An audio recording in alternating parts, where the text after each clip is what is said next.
Some eye-popping quotes came out over the weekend while Aaron Rodgers was at his darkness retreat that Green Bay may just be ready to move on from its four-time MVP. That leaves some wondering, how did this all go so bad so fast, if this is in fact the case? Well, did it? You are Locked On Packers, your daily Green Bay Packers podcast. Part of the Locked On Podcast Network, your team every day.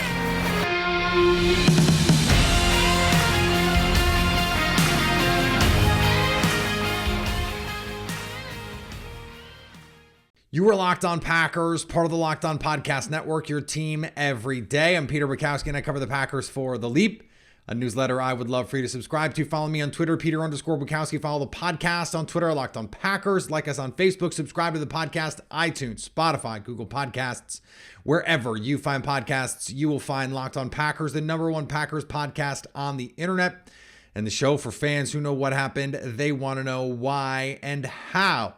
Thanks to everyone who makes Locked On Packers their first listen every day. We hope you like starting your day with us as much as we like starting our day with you. And Locked On Packers listeners, today's episode brought to you by the Ultimate Football GM. Get 100% free boost with your franchise when you use the promo code Locked On. We had some explosive commentary from Bob McGinn, longtime NFL beat writer, Packers beat writer. I understand that there are people out there who do not like the way that this was framed, who do not like Bob McGinn. And then Tom Silverstein comes out and he has a bit of reporting that says Brian Gutekunst confided in another NFL decision maker, league source front office kind of person, that the Packers needed to move on from Aaron Rodgers. This is toward the end of the 2022 season, and see what Jordan Love had. This is presumably after he went on the record saying he did not think they need to see what Jordan Love had that season. So this is very much a suggestion that the franchise would be moving on from Aaron Rodgers in that moment, or that is what Brian Gutekunst would like to do. And, you know, there were some people who called on the timing of this, that it happened to be when Aaron Rodgers is in, you know, his sensory deprivation retreat. He's in the darkness, as it were. And this comes after the reports that he was going to be on his darkness retreat, and then he wasn't yet. And that's really just an opportunity for people who already want to discredit the media to say, see, the media doesn't know anything when it comes to Aaron Rodgers, when this has been pretty thoroughly reported. Almost everything with Aaron Rodgers has been pretty thoroughly reported throughout the course of his career. He just likes to act like that's not always been the case. This is not new. And we can't pretend that it is. This did not just all come to a head in the last week. Go back to 2018. The Packers give Aaron Rodgers the biggest contract in NFL history, and that season goes absolutely to hell. Mike McCarthy gets fired, in part because the team can't fire Aaron Rodgers. But the team was aware that there were issues with Aaron Rodgers. That is the only reason Mark Murphy goes to Aaron Rodgers and says, when they hire a new coach, don't be the problem. Remember, Mark Murphy had consolidated power under him. He became the most powerful Packers president in modern team history in terms of not influence necessarily, but actual actionable power. The head coach, the new head coach, and the GM would report to him. The coach would not report into the GM. This siloing effect consolidated power with Mark Murphy. Because if there was an issue with the head coach, he dealt with it. If there was an issue with a GM, he dealt with it, much like an owner would. So Murphy's saying this, and the people involved can say whatever they want publicly about that being said or not said. They both have a vested interest in making it seem like they didn't say that, or that conversation didn't happen. Aaron Rodgers didn't say it. Mark Murphy did. But I feel very confident in how that was reported, that happened. But even so, that was not the only bit that came out. In 2018, this timeline is important.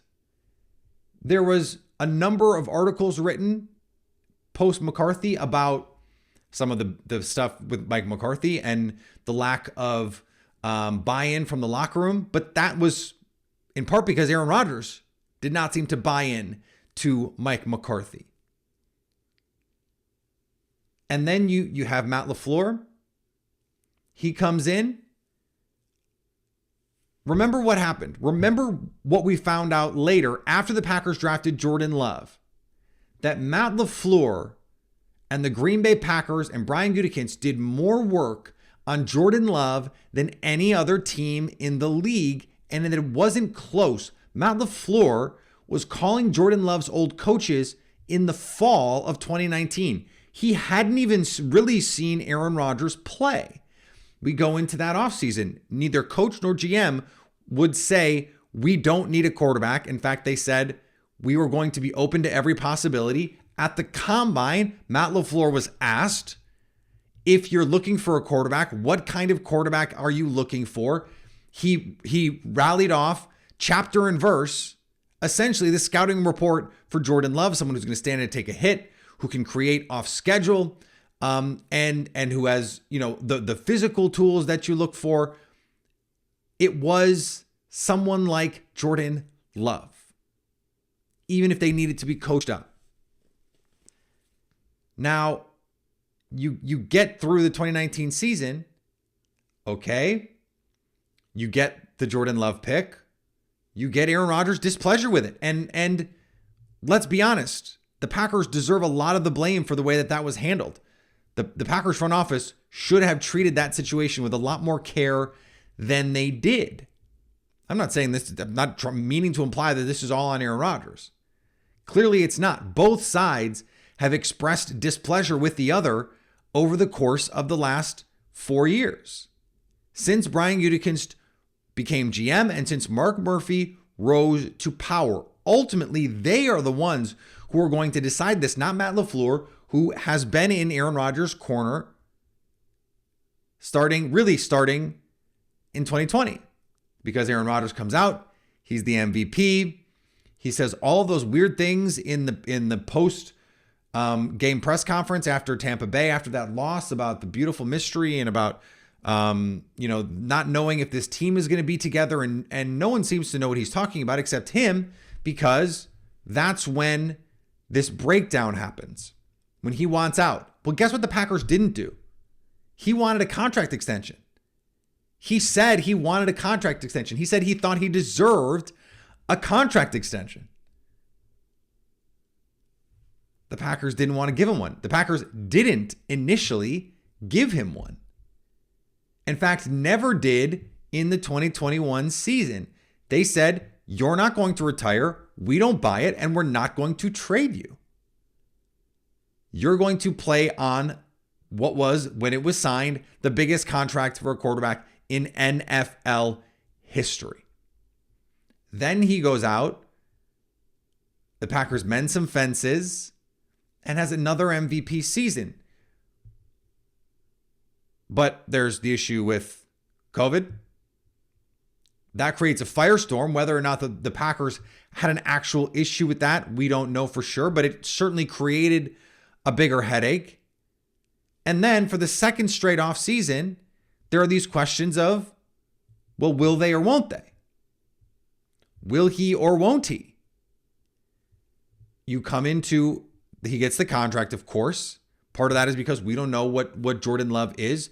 The one little bit that we did see was not great. And so if you're the Packers, you sign that contract. even if it is begrudgingly, we don't know that it was, but even if it is, you signed that deal. I think we overstate, or not we, but some people overstate how easy it would have been to trade him after 2021. I don't think it would have been at all easy to do that from a management standpoint. You have the 2-time league MVP and you trade him. I think that has culture trickle-down effects. It has league-wide trickle-down effects. That would not have been as easy as we would like to paint it in retrospect, to make it seem like, oh, this was a big mistake that they didn't do this. I don't think it was a big mistake that they didn't do it. Now, could they have structured that deal differently? I think so. But then what happens? We get that report from Tom Silverstein. The Packers would like to see Jordan Love take a little bit bigger hold of the leadership of this team. Do essentially what Aaron Rodgers did. Stage a coup. Make everyone like you so much that if you became the starting quarterback, no one would really have a problem with it. And then all of a sudden, we start to get some of that Brett Favre and Aaron Rodgers. The play falls off a little bit. He starts to get a little more contentious with the media. He starts to blame other people. Oh, wasn't it, guys aren't running the right routes. I had the highest grade of the season according to my QB coach. I want to throw it even though the run game is working. There's a lot of little signals that are saying I'm not acquiescing here. I'm going to do this my way. And if you're the Packers organization, I think you can understand from an outsider's perspective why they might chafe at that idea. The idea that again, who is doing the reporting, Tom Silverstein, that the Packers, that Brian Gutekunst would want to move on from Aaron Rodgers. This is not a new thing. The powers that be at 1265 Lombardi Avenue knew the combustibility of Aaron Rodgers in 2018 when Mark Murphy ascended and Brian Gutekunst ascended. They understood at that moment. They planned for it. That's what Jordan Love was initially. Rodgers played them out of that decision, but now it has gotten to the point where it is now tenable to once again raise this point. And that is why you're hearing the leaks, because the Packers, I think, have reached this place where they're going, you know what? It is just time. And we're ready, and we don't want to make it seem like we're going to push Rodgers out. We want to put this all on Rodgers, but the reality is we're ready to go. And maybe if we leak some of this stuff, we can force Rodgers to be the one to say, okay, I got to go. You clearly don't want me. And maybe that's as simple as this is. Send those subtle signs. This is not super subtle. That you're ready to move on. And Rodgers can say, okay, you guys are clearly ready to move on. I'm going to New York. I'll see you there. And maybe that's what ends up happening. All right, we're going to do mock draft Monday stuff coming up after this. Today's episode brought to you by our friends at the Ultimate Football GM. This is a great time of year to be doing the Ultimate Football GM because it's your turn to play GM. It's your turn to take Brian Gutekunst's job. A little Mark Murphy. You have to manage every strategic aspect of your team. Play through seasons, lead your team to glory, and try to build a dynasty. It means hiring the right coaches and coordinators, trading players, navigating your franchise through free agency and the drafts and all the ups and downs of the season. It's completely free. And Ultimate Football GM is playable offline. Play as you go, wherever you want. We created a Locked On League for you to compete against other Locked On fans all over the world. Choose the Locked On League in the app to join. Locked On Packers listeners get a 100% free boost to their franchise when you use the promo code Locked On. Download the game. Just visit ultimate-gm.com or look it up in the App Store. That's ultimate-gm.com. Ultimate Football GM. Start your dynasty today. All right. Keith Sanchez, one of our new Locked On NFL Draft hosts, had a mock draft that he put out. And in this one, he had Ohio State receiver Jackson Smith-Njigba. Now, there are a wide range of viewpoints on Smith-Njigba. I probably am in the top 10% of people in terms of how high I am on him. And part of that is because I think his fit in Green Bay is easy. It is simple. It is seamless. And he is the ideal kind of player that they need in the middle of the field to eat up defenses while Christian Watson is terrifying them down the seam, wherever you want to put him, frankly.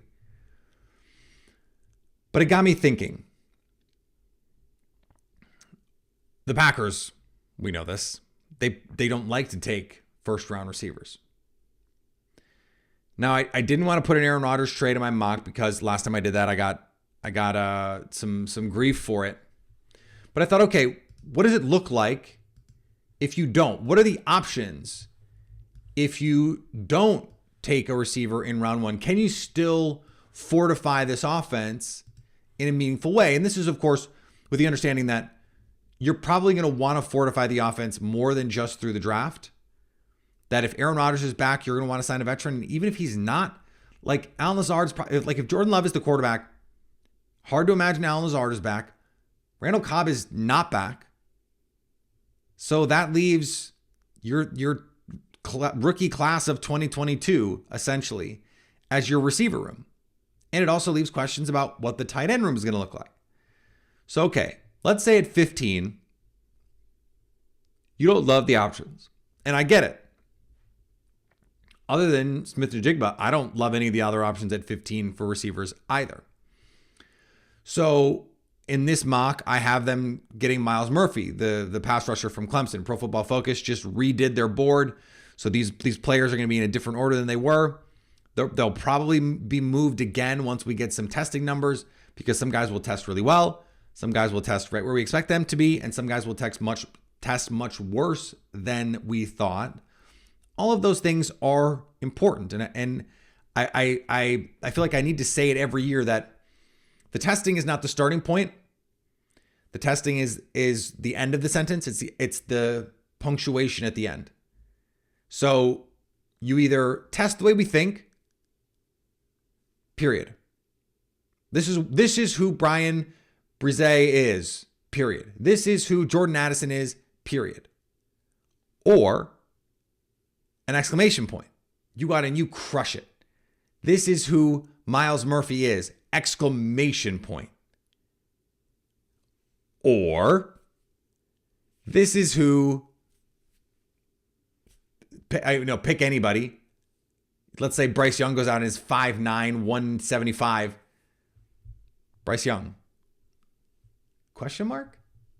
It's the punctuation at the end of the sentence. The heart of the sentence is the same. It's you. But it's how do we inflect it? Period. Exclamation point, question mark. And the testing is going to matter to Green Bay because we know they prioritize athleticism, and rightly so. So what kind of place can you still get value at 15? I went with Myles Murphy. If he's there, he's fallen to 19 on PFF's big board. I think part of that is because he is a specific type of pass rusher. We don't think of, someone who is, we love, the NFL loves. I personally am a little bit more agnostic on it, but a lot of people love twitchy edge rushers, guys that can just win quickly with speed, with all that stuff. That's not really Myles Murphy. This is really more a power pass rush draft class in general. I really like Myles Murphy. I think he's a great fit, and I think the Packers are going to really like Myles Murphy. I think in a pass rusher in the first round, you can never, ever go wrong with a pass rusher in the first round. In the second round, I'm with Matthew Bergeron from Syracuse. He was a player that I think people wanted to be a secret. NFL scouts everyone thought that like they were in on this guy and no one else was. And then it turned out we got to the Senior Bowl and everyone loved this guy. He played well at the Senior Bowl. This is not one of those things where all of a sudden he played well at the Senior Bowl and now he's a top 60 kind of player. No. NFL teams already thought he was really good. He's going to play tackle. He's going to play guard. I think the great thing for Green Bay is he could be either. If David Bakhtiari is not in your future plans, he can be a swing tackle. If you're, I think you give Yosh Nijman one more year to prove he's a starting caliber tackle in this league. Maybe his destiny is as a swing tackle. That's a really valuable player. You get someone like Bergeron. Maybe he can grow into that. Maybe he can compete right now at guard and give you an upgrade over John Runyon. Maybe you slide John Runyon to center. Maybe you play Matthew Bergeron at center. But now you've given the opportunity for your offense to get better. You still don't have a receiver, though. Still don't have a pass catcher. One of the reasons why I wanted to do this was I wanted to see, okay, the shape of this draft. Where are those receivers? Well, there are pass catchers on day 2. I think middle to late round 1, there's a glut of these guys. And so you hope that someone falls to 45. Is a Jalen Hyatt going to fall to 45? I don't think so, because I think he's going to run 4.2s.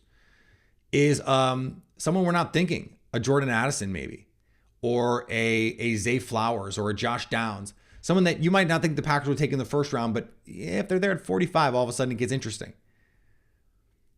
That could happen. Now, in this case, at 75, or excuse me, at 78, Darnell Washington was there.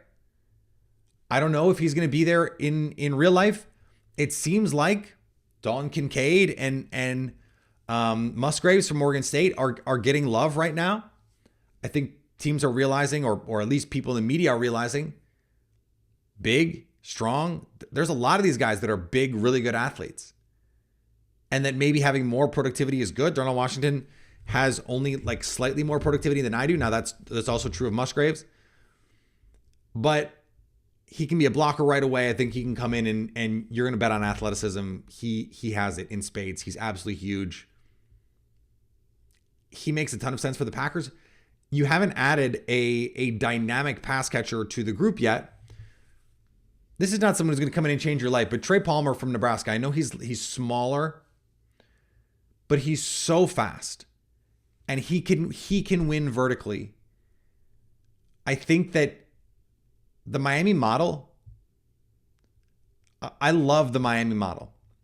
Just get a bunch of fast guys on the field, guys who can win over the top and whose speed you have to respect over the top, so then they can beat you underneath and create chunk plays. It is so hard to defend all of that speed on the field at one time. He is someone who you can line him up all over the formation. You can run trick plays for him. You can win with him down the field. You can just get him the ball and let him go to work. But he's just small. Another Nebraska player, and gets to come play with Samori Toure. I think that you'd have something that you'd really like if you're the Packers. When you put together a mock like this, you go, yeah, they don't have to have a receiver at 15. Now, did they add an impact receiver in the draft? Probably not. But they made the team better. And they bolstered the offense a lot. I am the score 100 agenda is very much still where I live. But I think this accomplishes a number of different goals as you try and make this team better. All right, let's finish up here. And I don't know when we're going to get an answer on the Aaron Rodgers stuff. I wouldn't be surprised, though, if it's soon, because now Derek Carr had the opportunity to meet with a couple teams, including the Jets. He is not, as of this recording, currently employed by the New York Jets.